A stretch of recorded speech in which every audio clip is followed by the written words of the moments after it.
Hello दोस्तों, तो जैसा कि आप सभी को पता है, बिना कोई फालतू की बातें किए हुए हम सीधा अपने टॉपिक पर आते हैं। कल हमने जो है मेवाड़ का इतिहास स्टार्ट किया था और फर्स्ट पार्ट में जो हमने लास्ट में रावल तेज सिंह के बारे में पढ़ा था, जिनका शासनकाल 1253 से लेकर 1277 तक रहा था। अभी इसके बाद में जो शासक आते हैं दोस्तों, उनके बारे में कहीं ना कहीं किसी भी कहानियों या किसी भी माध्यम से आपने सुना जरूर होगा। तो आज के जो हमारे शासक है दोस्तों, वो है रावल रतन सिंह। रावल रतन सिंह का दोस्तों, यदि हम इनके शासनकाल की बात करें तो शासनकाल जो रहता है दोस्तों, वो रहता है इनका सन 1302 से 1303 तक। अब बात करें इनके विवाह की, तो इनका विवाह जो होता है दोस्तों, वो सिंघल द्वीप, जिसका वर्तमान में जो नाम है अभी जो वो हमारे, वो श्रीलंका। श्रीलंका के एक शासक हुआ करते थे दोस्तों, जिनका नाम था राजा गंदर हुसैन। इनकी पुत्री से इनका विवाह हुआ और उनका जो नाम था वो था रानी पद्मिनी। ये काफ़ी अत्यधिक सुंदर थी दोस्तों। पद्मावत ग्रंथ के अनुसार हमें ये वर्णन मिलता है कि ये जो मतलब पानी भी पीती थी, जो इनके गले से पानी भी दिखाई देता था, इतनी सुंदर थी।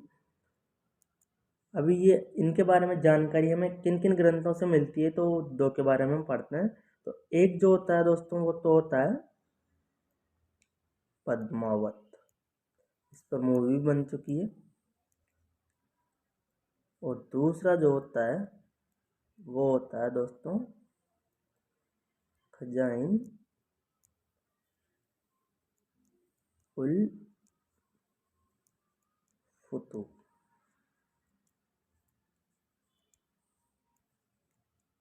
ये दो ग्रंथों के अनुसार हमें जानकारी मिलती है। पद्मावत जो ग्रंथ दोस्तों, ये था मलिक मोहम्मद जायसी।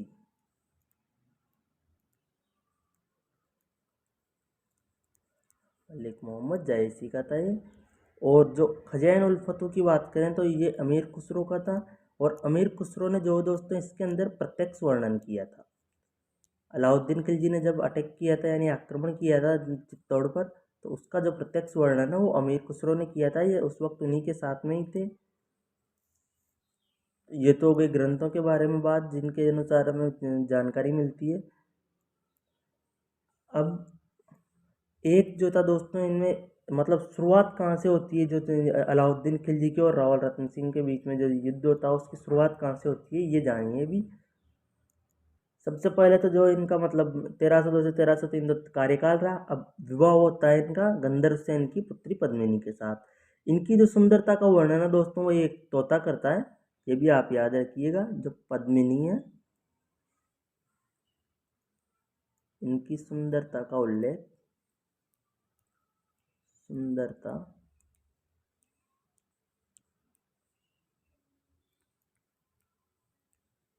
उल्लेख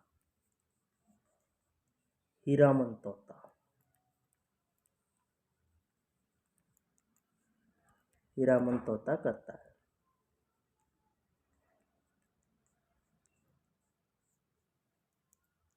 ये करता है दोस्तों।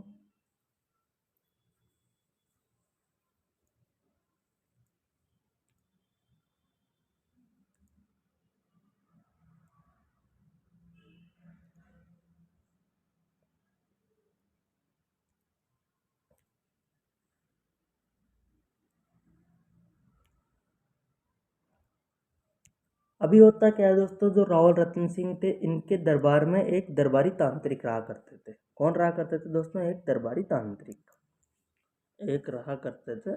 उनका नाम क्या था? तो उनका नाम था दोस्तों राघव चेतन।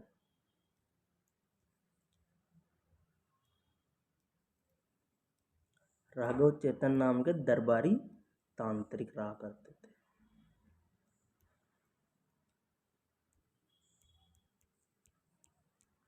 अब होता क्या है, यहाँ से होती है कहानी की शुरुआत।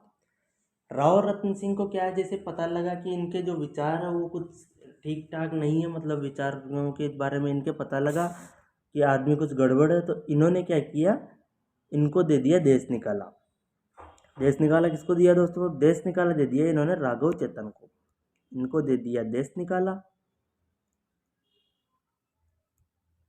अब देश निकाला देने के बाद में क्या है, ये पहुंच जाते हैं अलाउद्दीन खिलजी के पास। इनके अंदर जाग उठी बदले की भावना। तो ये जो वो चले जाते हैं, अलाउद्दीन खिलजी के पास दिल्ली चले जाते हैं।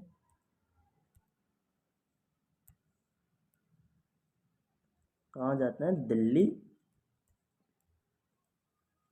अलाउद्दीन खिलजी के दरबार।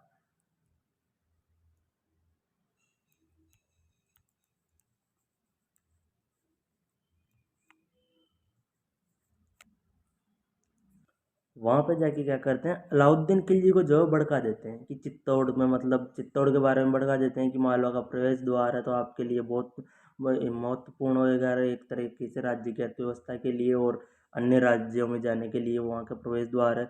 और दूसरी चीज़ जो इसने बोली वो रानी पद्मिनी की सुंदरता के बारे में उल्लेख करके अलाउद्दीन खिलजी को उन्हें प्राप्त करने के लिए उकसाया। और ये जो जानकारी मिलती है ये हमें पद्मावत ग्रंथ के अनुसार मिलती है। तो ये जो जानकारी हमें मिलती है ये मिलती है पद्मावत ग्रंथ के अनुसार। अभी आगे जो होता है, जब इनका विवाह होता है, किसका? रावल रतन सिंह और ये पद्मावती पद्मनी का। तो ये जो है, इनके जो भाई है रानी पद्मिनी के भाई और चाचा, ये दोनों गोरा और बादल भाई और चाचा है रानी पद्मिनी के। तो ये विवाह के पश्चात जो चित्तौड़ आ जाते हैं, और रावल रतन सिंह के दरबार में आने के बाद रावल रतन सिंह जो इन्हें अपना सेनापति बना लेते हैं। ठीक है, ये वही बात थी इनके भाई और चाचा की। और इनके जो पिता थे उनके बारे में हमने पढ़ाया था, वो थे गंदर हुसैन। और यदि बात है इनकी माता की, तो माता जो दोस्तों वो थी इनकी, किनकी? पद्मिनी की, रानी पद्मिनी की। तो इनकी माता थी दोस्तों, उनका नाम था चंपावती।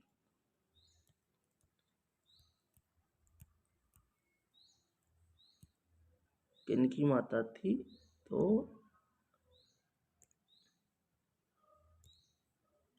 रानी पद्मिनी की।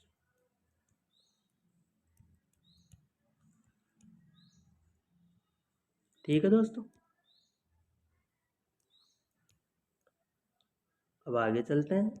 अब इसके बाद में हम युद्ध के बारे में पढ़ते हैं, मतलब अलाउद्दीन खिलजी का जो आक्रमण होता है मेवाड़ के ऊपर, चित्तौड़गढ़ दुर्ग के ऊपर, तो उसके बारे में अध्ययन करते हैं।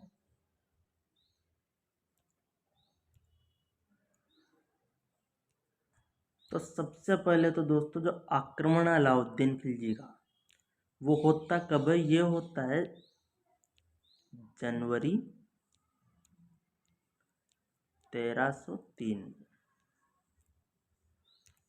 अब पढ़ते हैं कि आक्रमण के जो प्रमुख कारण थे। कोई भी युद्ध होता है या कोई भी चीज़ होती है तो उसके पीछे कुछ ना कुछ कारण होते हैं, तो उन कारणों के बारे में हम पढ़ते हैं। तो दोस्तों जो प्रमुख कारण रहे थे,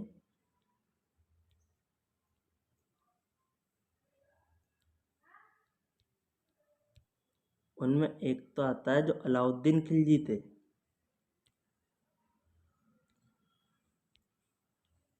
अलाउद्दीन खिलजी,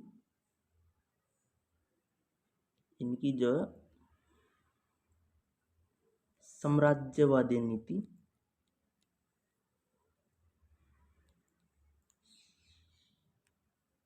और दूसरा जो कारण आता है दोस्तों, वो कारण क्या है? जो चित्तौड़ था वो एक तरीके से क्षत्र की दृष्टि से हम देखें तो वो एक बहुत महत्वपूर्ण था। ये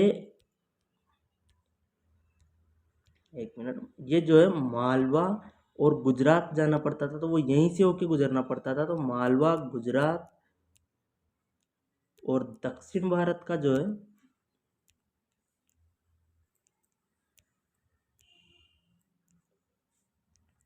मुख्य द्वार था, मुख्य द्वार। तो और जो दोस्तों चित्तौड़ को जो है, चित्तौड़ दुर्ग को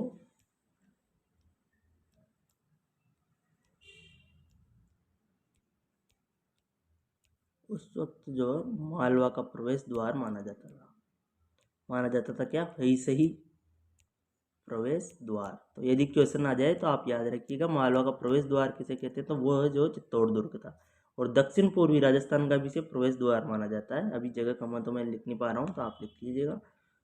आगे चलते हैं। अभी हम जो युद्ध हुआ तो उसके बाद में वो चित्तौड़गढ़ दुर्ग का प्रथम साका, 3 साके होते हैं जिसमें से पहला जो 1303 में होता है, तो इसके बारे में देखते हैं हम। ये जो साका होता है दोस्तों, ये होता है 26 अगस्त 1303 में। अब केसरिया जो वो किसके नेतृत्व में होता है? केसरिया आप लोगों को मालूम ही होगा, केसरिया रंग के वस्त्र धारण करके जो युद्ध के लिए तैयार हो जाते हैं, रवाना हो जाते हैं, मतलब योद्धा जो होते हैं वो, ये होता है रावल रतन सिंह के नेतृत्व में। जौहर होता है वो रानी पद्मिनी के नेतृत्व में होता है। और आक्रमणकारी जिसने आक्रमण किया था वो होता है अलाउद्दीन खिलजी। अब अलाउद्दीन खिलजी ने क्या, चित्तौड़ दुर्ग पर जीत कर हो जाती है इसकी, मतलब जीत के पश्चात, विजय के पश्चात जो ये कत्लेआम आदेश जारी करवा देता है। बाद में अकबर भी करवाता है महाराणा प्रताप के वक्त। तो उस वक्त जो शासक जो थे वो उदय सिंह थे, इस वक्त जो है रावल रतन सिंह है। तो कत्लेआम आदेश जारी करवाता है, और कत्लेआम आदेश के तहत दोस्तों इस आदेश में 30,000 लोग मारे जाते हैं, मासूम जनता की मौत होती है इसके अंदर। और इसके बाद में जीतने के बाद जो ये अलाउद्दीन खिलजी ने चित्तौड़ जो है वो अपना पुत्र, जो इसका पुत्र था खिज्र खां, उसको किलेदार बना के चित्तौड़ को सौंप के, और चित्तौड़ का नाम जो खिजराबाद करके यहाँ से चला जाता है। तो दोस्तों चित्तौड़ जीत लेता है। इसका जो पुत्र था खिज्र खां, उसको चित्तौड़ सौंप देता है, और इसका नाम जो खिजराबाद कर देता है चित्तौड़ से बदल के। और इस युद्ध का जो वर्णन प्रत्यक्ष वो अमीर खुसरो ने किया था, क्योंकि वो इनके साथ थे, मैंने आपको बताया था। इस ग्रंथ में किया तो वो खजाइन उल फतूह पीछे मैंने लिखा था, तो इस हिसाब से आप ये देख लीजिएगा, याद कर लीजिएगा। अब इसके बाद में हम चलते हैं दोस्तों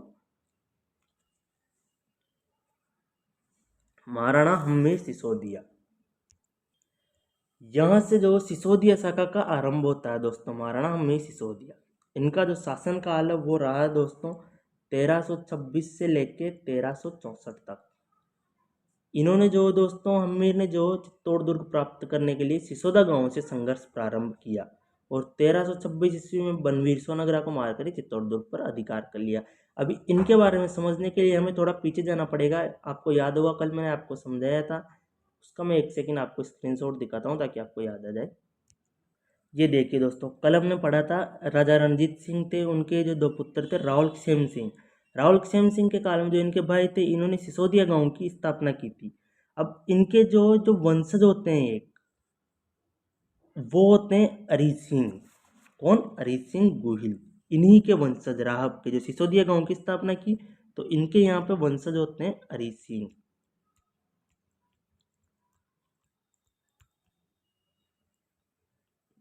अरिजीत सिंह गोहिल।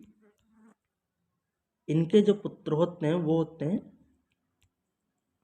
हम्मीर।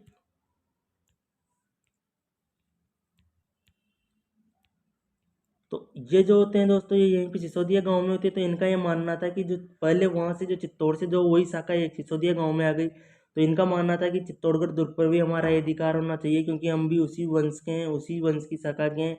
तो इन्होंने जो बाद में जो ये चित्तौड़ दुर्ग पर अधिकार किया, ये इन्हीं के पुत्र सिसोदिया गांव से इन्होंने संघर्ष आरंभ किया, इसलिए यहाँ से सिसोदिया शाखा का आरंभ माना जाता है। और हरि सिंह गोहिल जो ये यहाँ पे जो राह पे इन्हीं के वंशज है, फिर इनके पुत्र अमीर हुए, तो इस वजह से जो सिसोदिया शाखा का यहाँ से आरंभ माना जाता है। और दोस्तों जो बात करें हम, मतलब इन्होंने कैसे अधिकार किया, क्या किया, तो उसके बारे में, हम बात करते हैं। एक सेकंड। ये जो होता है दोस्तों, ये कुछ इस प्रकार से अपने चित्तौड़ होता है। मैंने आपको बताया था, मेरे से कुछ सही से नहीं बन पाता, तो ये होता है चित्तौड़गढ़। अब जो अलाउद्दीन खिलजी ने जब आक्रमण किया, तो उसने इसका नाम कर दिया खिजराबाद। इसने खिजराबाद कर दिया, अपने पुत्र खिज्र खां को सौंप के। उसने सौंपा खिज्र खां को।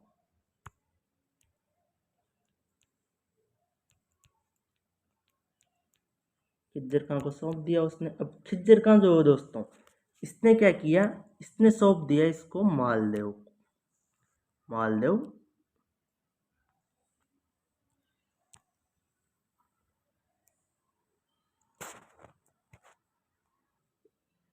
इन्होंने खिज्र खां को सौंपा, और खिज्र खां ने सौंप दिया मालदेव सोनग्रा को।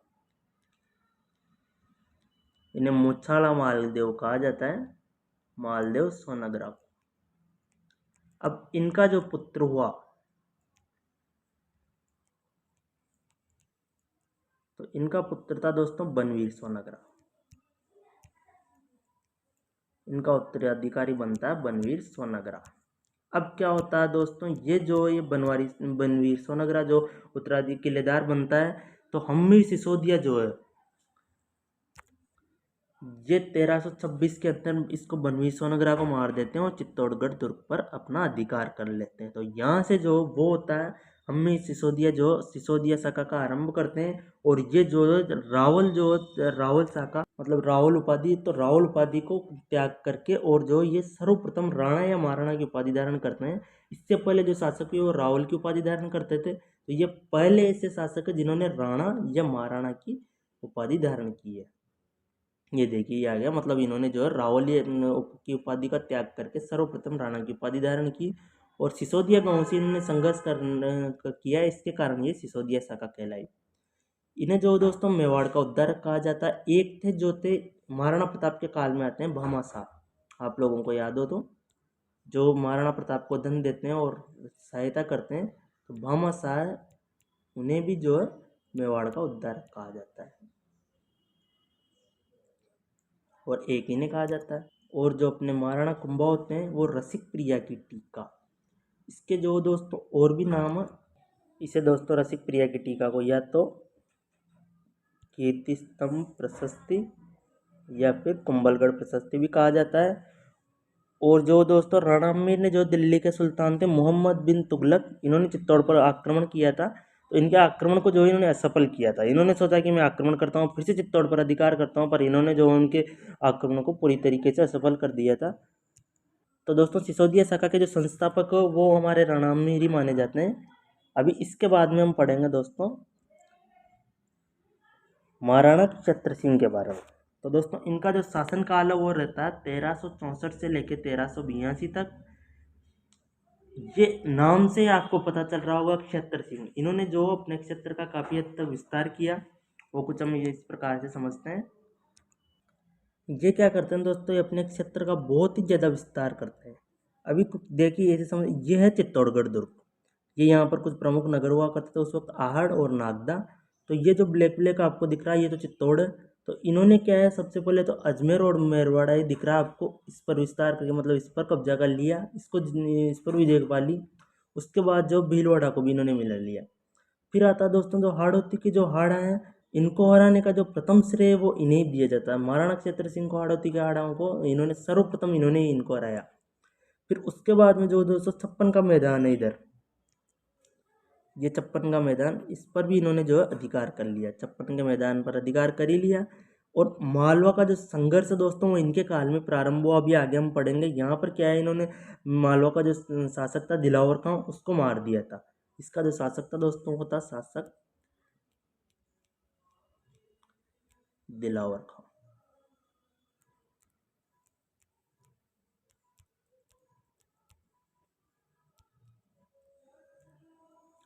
इसको मार दिया, तो यहीं से मालवा और मेवाड़ का जो है संघर्ष प्रारंभ हो गया।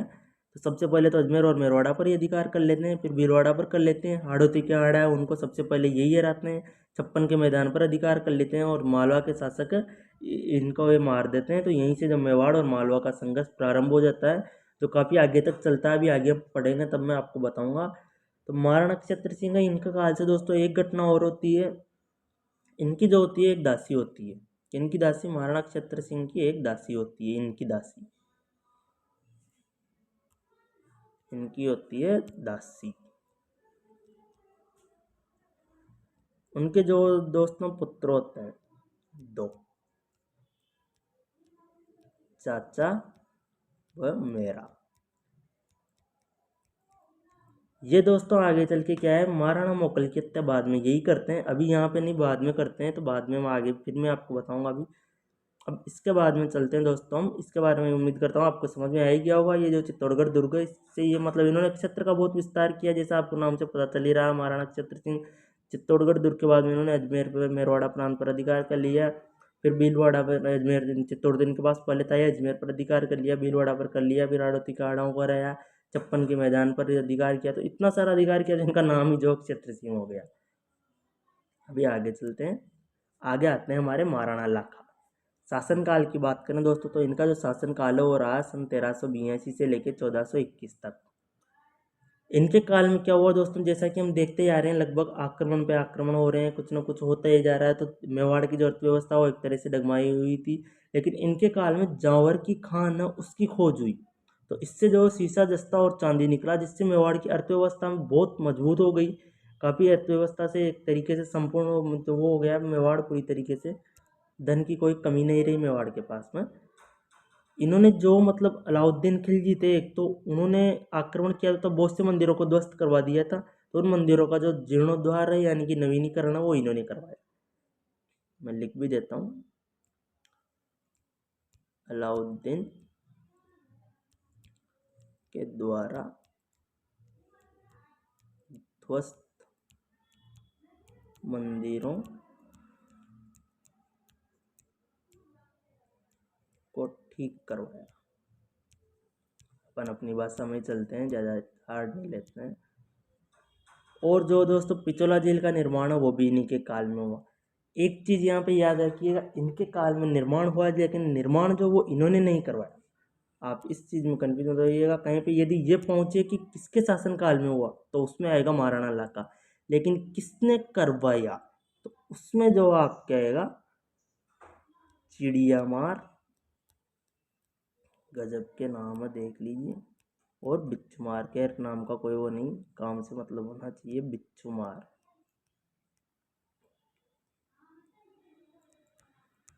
ये जो बंजारे होते हैं दो, इन्होंने जो दोस्त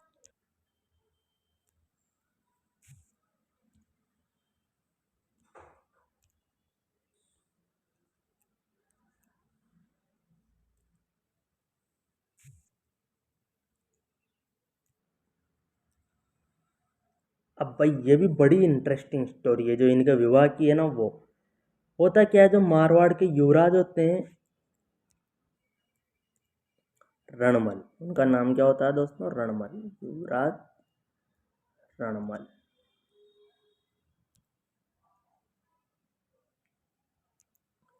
इनको जो दोस्तों मतलब इनका भाई होता है छोटा, उसका नाम होता है दोस्तों कान्हा। ये जो मतलब रणमल और हंसाबाई और कान्हा, ये मारवाड़ के जो शासक है रावचुंडा, उनकी दो ये तीनों संतानें थी।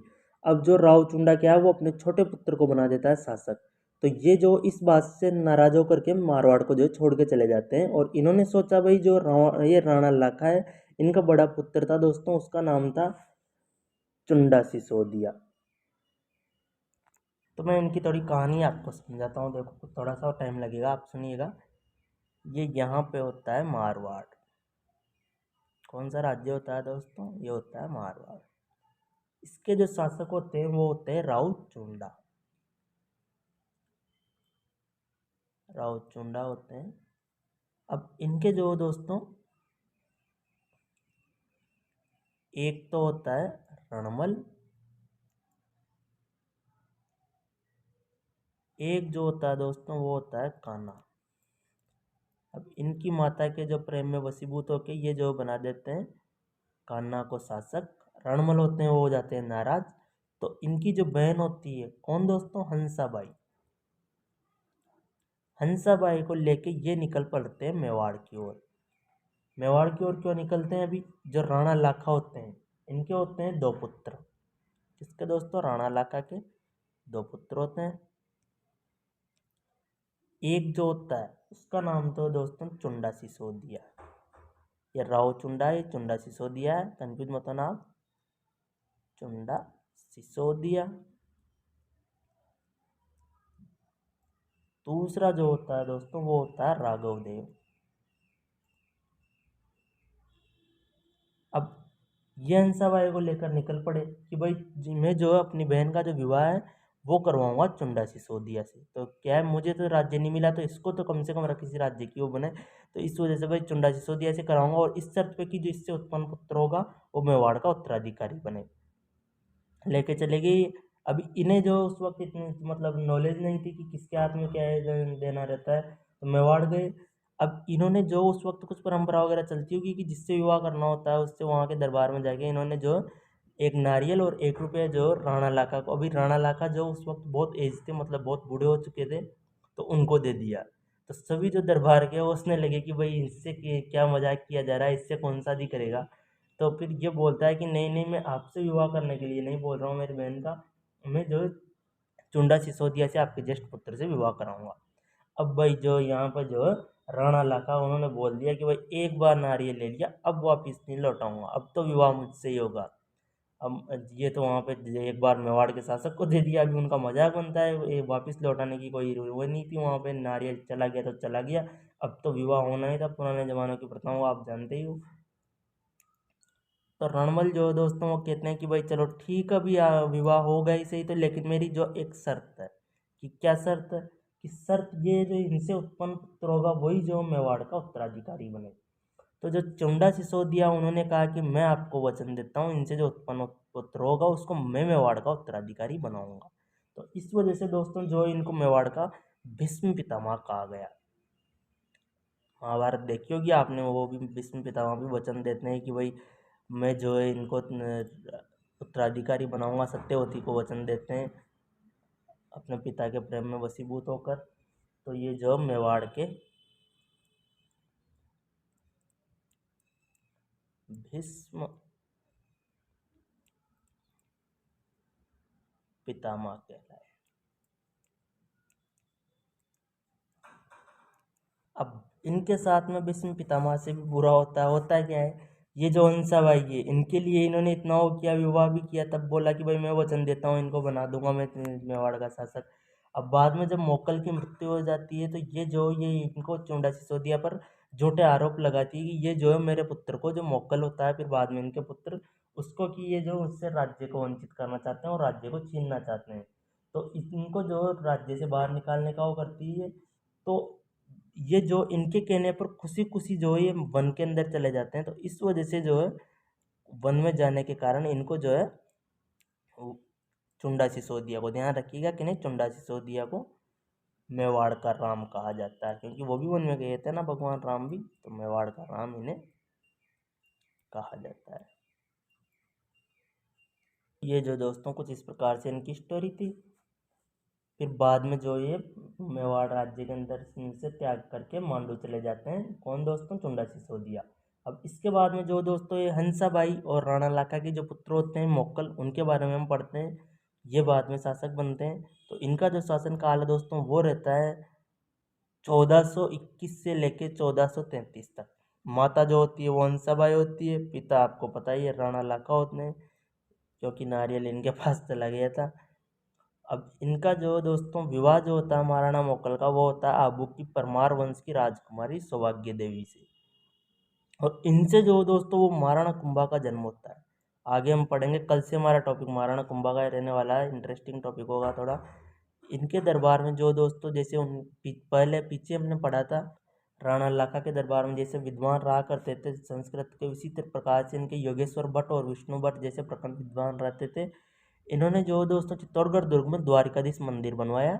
और कल मैंने आपको याद होगा तो मैंने बताया था कि त्रिभुवन नारायण मंदिर बनवाया गया था शक्ति सिंह के काल के अंदर। जो राजा मुंज के जो वंशज थे राजा भोज, उन्होंने त्रिभुवन नारायण मंदिर बनवाया था। उसका जो दोस्तों ये जीर्णोद्धार यानी नवीनीकरण की तरह वो करवा देते हैं, और बाद में जो उसका नाम जो मोक्कल मंदिर, या फिर दोस्तों उसका जो नाम ये कर देते हैं सम्मिदेश्वर मंदिर, यहाँ पर इसका नाम चेंज कर देते हैं। ये कल मैंने आपको बताया था, उसी मंदिर का ये नाम चेंज कर देते हैं जीर्णोद्धार करवा के। इनके दरबार में दोस्तों कुछ प्रमुख शिल्पकार हुआ करते थे, जिनमें से एक तो फना, मना, पन्ना, वेसिल, ये इनके कुछ दरबार के प्रमुख शिल्पकार हैं। अब होता क्या है दोस्तों, जिलवाड़ा सैनिक अभियान, इसमें क्या होता है, जो महाराणा मोकल है वो निकल पड़ते हैं गुजरात की ओर। तो सबसे पहले तो क्या है, ये नागौर के शासक को हराते हैं, फिरोज खां को हरा देते हैं, फिरोज खां को हराया। फिर दोस्तों इसके बाद जो ये आगे चलते हैं, गुजरात अभियान के लिए निकले हुए थे। तो फिर ये जो है गुजरात के शासक होते हैं, गुजरात होता ही कौन है दोस्तों, तो वो होते हैं अहमद शाह। अहमद शाह इनको हराया, अहमद शाह को हराया इन्होंने। अब अहमद शाह को हराया तो आपने टीवी वगैरह में देखा होगा, फिर शिविर लगाते हैं हराने के बाद में या युद्ध हो जाने के बाद में आराम करने के लिए, वहाँ भी शिविर लगा लेते हैं, टेंट की तरह लगा लेते हैं। तो यहाँ पे जो अभी मैंने बताया था चाचा वो मेरा, जो दासी पुत्र थे किसके काल में, महाराणा छत्र सिंह की दासी पुत्र थे उसके काल के। तो ये जो है इन्होंने यहाँ पे मेफा पवार की सहायता से मोक्कल की जो हत्या कर दी, महाराणा मोक्कल की यहाँ पर हत्या कर दी। इन्होंने तो जो है नागौर में फिरोज खां को हरा दिया, गुजरात में अहमद शाह को हरा दिया, लेकिन जब अपनों की तरफ से कुछ ना कुछ होता है, इसमें कुछ साजिश रची जाती है, तभी आदमी हारता है। तो यहाँ पर जो है मोक्कल की ये जो है हत्या कर देते हैं। और उसके बाद में कोई ना कोई रहता ही है, जो ऐसी बात नहीं है कि बुरे बुरे व्यक्ति साथ में अच्छे इंसान के साथ में रहते हैं। तो उनको जैसे ही पता चला कि कुछ लोगों को महाराणा जो मोकल थे इनके जो करीबी थे कि ये जो इन्होंने महाराणा मोकल की हत्या कर दी, तो इन्होंने जो है महाराणा मतलब कुंभा, जो बाद में महाराणा कुंभा बनते हैं, युवराज थे उस वक्त, इनकी उम्र 12 वर्ष थी, तो इनको जो यहाँ से भगा दिया। तो ये जो भाग कर चित्तौड़ चले गए जाते हैं महाराणा मोकल की हत्या के पश्चात अब हंसाबाई के पास में। क्योंकि जो ये अभियान है ये 1433 में हुआ, तो इनकी जो दोस्तों मृत्यु भी 1433 के अंदर हुई थी। ठीक है दोस्तों, तो उम्मीद करता हूँ आप लोगों को समझ में आया होगा। अभी दोस्तों कुछ ना कुछ क्या है, शुरुआत है तो थोड़ा बहुत आपको समझ में नहीं भी आ रहा हो, आपको कुछ गलत लग रहा हो कहीं पे, या फिर आपका कोई भी सुझाव हो, तो आप कमेंट्स बॉक्स में कमेंट कीजिए, मैं ज़रूर उस पर ध्यान दूंगा और कुछ ना कुछ सुधार करने की कोशिश करूँगा। तो ठीक है दोस्तों, वीडियो पसंद आया हो तो लाइक कीजिए, और आपका कोई भी सुझाव हो तो कमेंट बॉक्स में कमेंट कीजिए। कल से हम जो है नया टॉपिक स्टार्ट करेंगे, नया टॉपिक मतलब नया इसी का भाग स्टार्ट करेंगे, महाराणा कुंभा से स्टार्ट करेंगे, उसमें और हमें मज़ा आने वाला है थोड़ा बहुत पढ़ने में। आज के लिए इतना ही दोस्तों, यहीं पर हम समाप्त करते हैं।